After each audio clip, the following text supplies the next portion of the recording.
It's Tuesday, May 11, 2021. I hope everybody is doing good out there. I'm going to try to make this video as quick as possible. The sun is setting, it's evening here on the West Coast.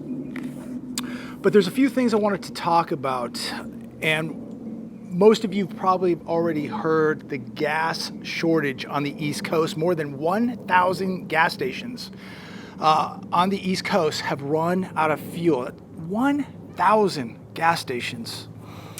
And we talk so much about being prepared for an emergency, a man-made disaster, a natural disaster. And this is another prime example of why you need to be preparing, why you should have a little bit of extra food at the house, why you should have some extra water, why maybe you should top off the car at the end of the week. Just things that we really need to be thinking so that we can be self-reliant or a little bit more self-reliant than we are. Because things can happen at the blink of an eye.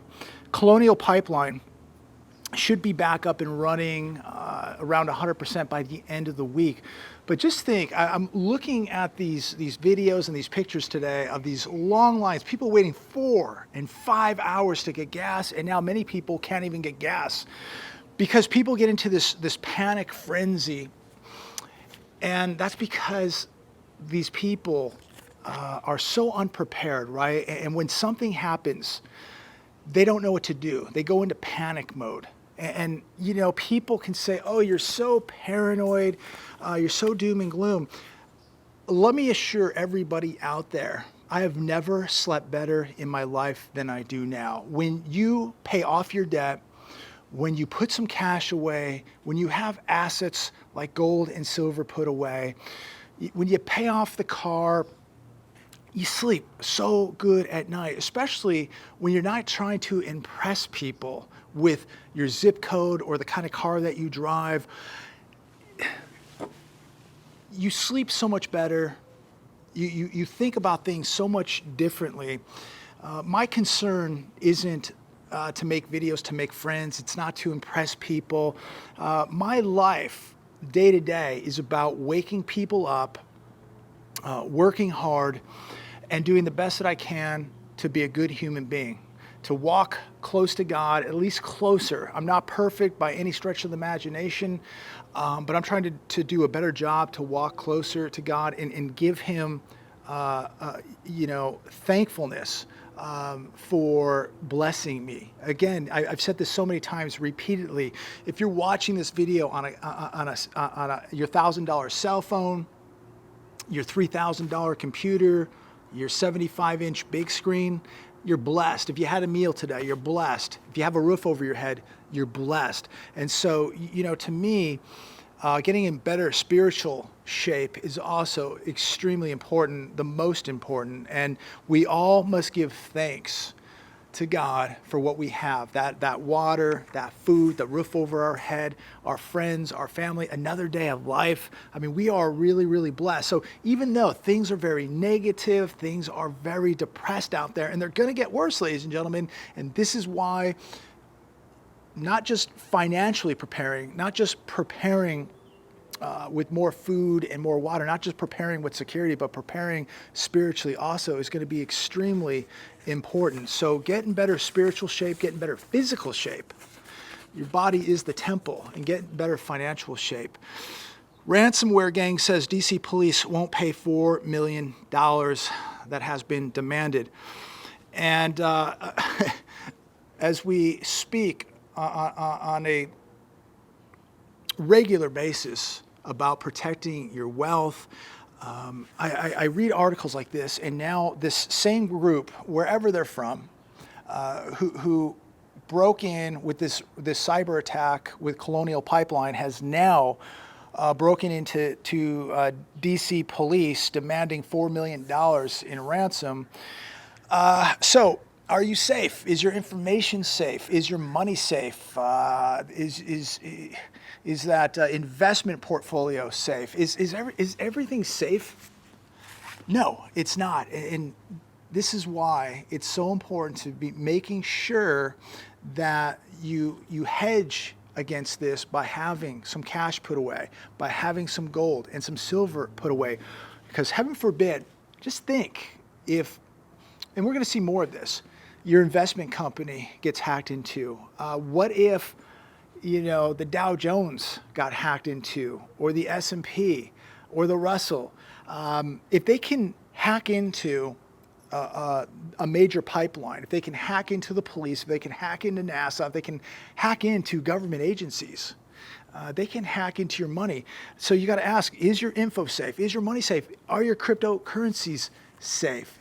And the answer is they're not as safe as most people think. So make sure that you have a backup plan. This doesn't mean that I'm telling you to close your bank account, to cash out all your stocks, to get rid of all your cryptocurrencies. Absolutely not. But there is a danger out there, just like leaving all your money in a bank, leaving all your assets in a safety deposit box and putting it in a bank.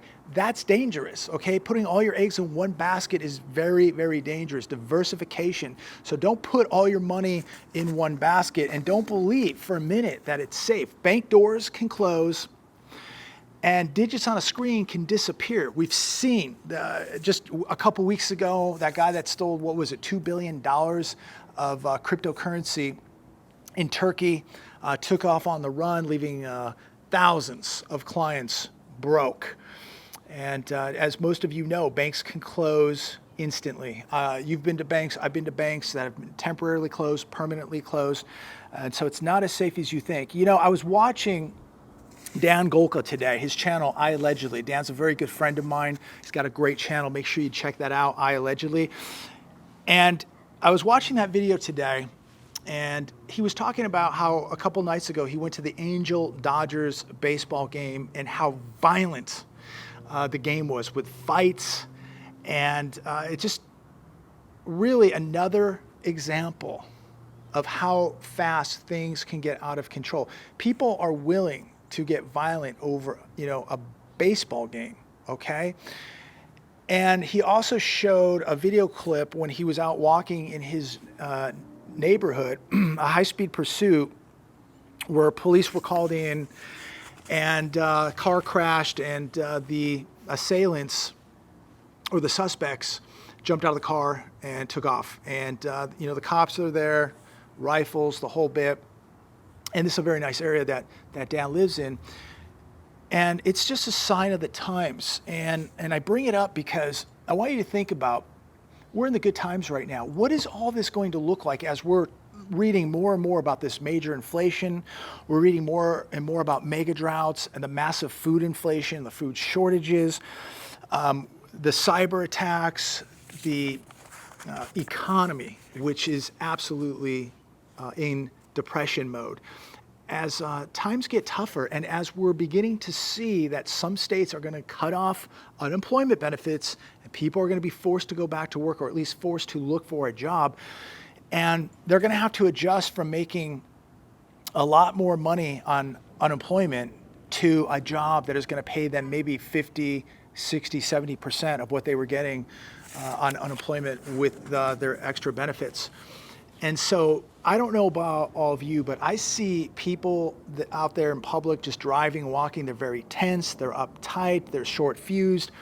And I just wonder if we're seeing these fights at baseball games, and we're seeing the surge in crime, and we're seeing it more in nicer areas, like Dan's area. What is this all going to look like when the pensions crash, when they finally admit that we are in a depression, when people aren't going to survive on $8, $10, $12, or $15 because the price of food, the price of rent, the price to buy a home is going to be so inflated.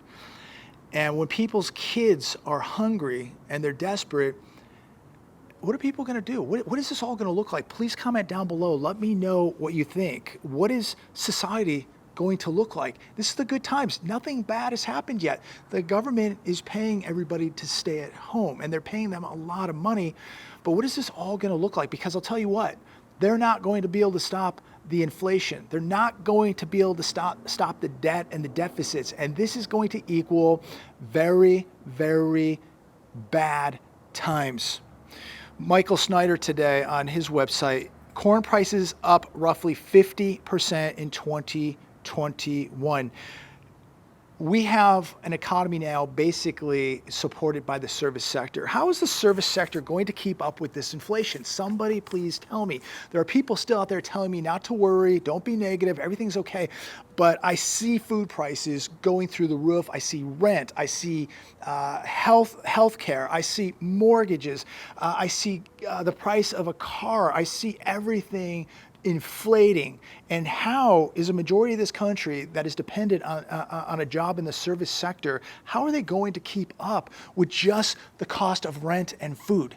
That leaves nothing left. And this is going to be very, very dangerous here. This is a very, very dangerous formula here. And we have a formula of opportunity inequality and wealth inequality all happening during a depression. Very dangerous.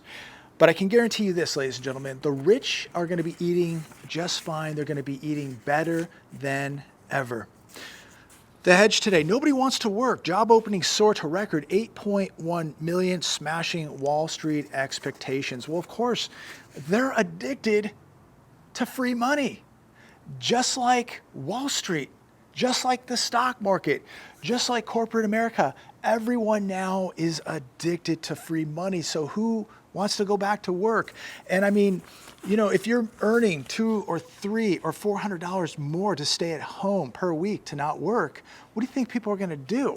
I mean, what's the opportunity out there to go work in the service sector? And a majority of the service sector jobs are in restaurants and bars. So you can be a waiter, you can be a waitress, you can work at a hotel and clean towels, you can work at a laundromat, you can make coffees. I mean, this is the opportunity that we're seeing, because decades ago, the real jobs exited America. They're no longer here. Now people are beginning to figure out that they are turning into peasants, serfs, and debt slaves. CNBC, unemployed Americans thought they'd receive benefits until September. Now that aid is in jeopardy. A lot of people, you know, and let me clarify, there are people out there that want to go work. There are people out there that want to make a real living, earn a real wage, pay their bills, pay their taxes, take care of their kids, and live the dream. I understand that. And I still think that that's a majority of Americans. They want to produce something. There's something satisfying about picking up that paycheck every week or every 2 weeks. There's something that sitting at home and just getting something for free just doesn't fulfill. But picking up that paycheck, earning that paycheck, making something, innovating, inventing, using your hands, using your mind, and creating something and producing something, nothing can replace that. Just the passion. How about passion? Just not even erase the money, but what about just having a passion to go out and produce something, to go out and you know, have a service to maybe help somebody or create something that helps somebody, but just to innovate, that just to have that passion and that drive. Money can't even replace that, all right? But to go out and do something that you really enjoy, and if it helps other people, if it helps the world, then that's even better. But we do have a lot of people here now who depend on the government because they want to, and it's much easier, and they have no drive, they have no passion, and you know, these are the people who don't want to go out and work. They want the people working to pay for them, and I understand that.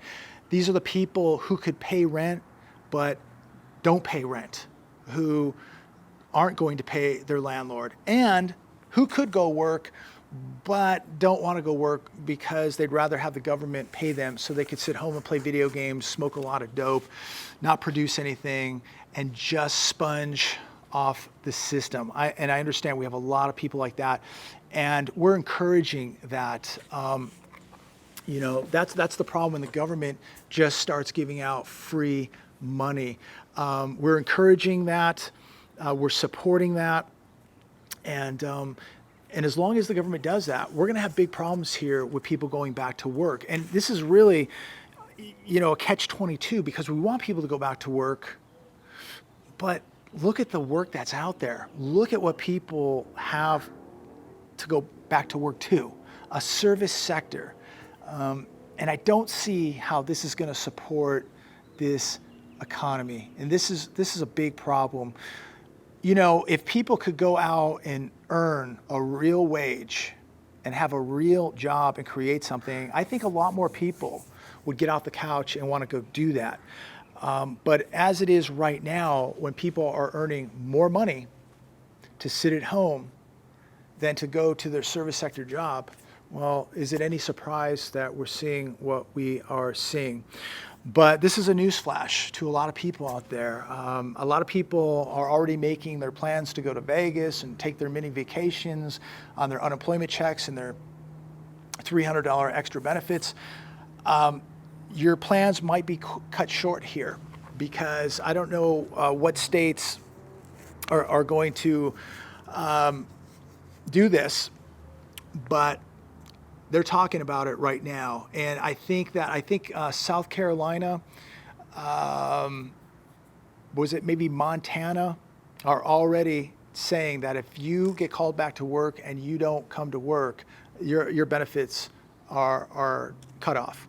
And so we're going to see more states apply this now, where if you get called back to work and you don't go to work, you're getting shut off. And you know, they're talking about shutting benefits off here in the not so distant future, whether you have a job or not. So a lot of people right now are upset because they were already getting ready to go to Six Flags and Disneyland, Knott's Berry Farm. They're ready to go gamble in Las Vegas with their government subsidized money, but now that may be canceled. So these people are going to be very, very upset now, because some states are saying that they're going to cut it short, that you will go back to work, you will go find a job. And unfortunately, you know, you may have to go back to that $8, $10, $12, $15 an hour job. You're going to have to cancel Disneyland, Knott's Berry Farm, Six Flags, and that's just the reality of it. But most states will not cancel it. You'll be okay. Most states are going to keep the unemployment rolling to the beginning of September. And who knows, maybe they'll extend it after that. Stanley Druckenmiller says the Fed is endangering the dollar's global reserve status. This is on CNBC today. He says, I can't find a period in history where monetary and fiscal policy were this out of step with the economic circumstances. Not one. So we're seeing more and more people coming out and saying, hey, this is going to end very, very badly. And the Fed is endangering the dollar's global reserve status. We're printing too much money, ladies and gentlemen. We, I think, at this point are already past a point of no return. I think the dollar is on borrowed time. I think its days are numbered. I can't stress enough, as I don't give financial advice, but if you were a family member, if you were sitting here at the table and you were a friend of mine and you asked me what should I do, I would say you definitely better have cash. You better have some silver, physical, and you better have some physical gold. And you better be saying your prayers to God every night to protect you, because this economy is going to take no prisoners. It is going to be ruthless. And right now, use every day that you have to protect yourself, protect your wealth. Our days are numbered, ladies and gentlemen. The dollar's days are numbered. We saw the Dow Jones down over 600 points today. It closed down about 478. But yesterday it was up 300, closed down 35. I mean, crazy volatility again, how quick things can happen, you know, and just going back to the baseball game, going back to the high-speed pursuit that Dan Golko was talking about, things can happen literally overnight. You can wake up in the morning and your world has changed. What if you woke up and the stock market just absolutely got annihilated? All your money is in the stock market. You wake up and the cryptos annihilated. You know, everybody says, oh, the cryptos are going to protect me. The cryptos are going to protect me. Last year, when we saw that collapse, I believe in March, everything got annihilated, but Bitcoin got annihilated at the worst. It went down 85%. Nothing got hit as hard as Bitcoin and other cryptocurrencies. And so as we see very rough times coming and as we get into these real severe economic times, I don't really believe that cryptos are going to protect you. What I believe is going to protect you are real assets like gold and silver. We already saw what happened last year when the market got crushed by 20%. Bitcoin got crushed by 85%. So be careful about putting all your eggs in one basket. And if you're making some money in the cryptos, God bless you, make sure you're pulling some of it off, because too many people are going to stay at the poker table a minute too long, and there's going to be no going back. And when this economy is in full-blown collapse mode and they can no longer deny it, it's going to be too late for millions of people. And I'm going to tell you right now, it's already too late for millions of people. It's already too late. These people who took their unemployment money, their benefit money, their stimulus money, and they went out and they partied, they took it to Vegas, they took it to Six Flags or God knows where, okay? They did nothing but burn it, blow it, and did not save any of it. And these people, unfortunately, are going to get what they deserve. The smart money right now is sitting on the sidelines, and it's going to come in after this crash. It's going to scoop up stocks. It's going to scoop up real estate. It's going to scoop up every possible asset it can, because it's going to be a fire sale, a blue light sale in America. So use your time wisely, ladies and gentlemen, because I think we're running out.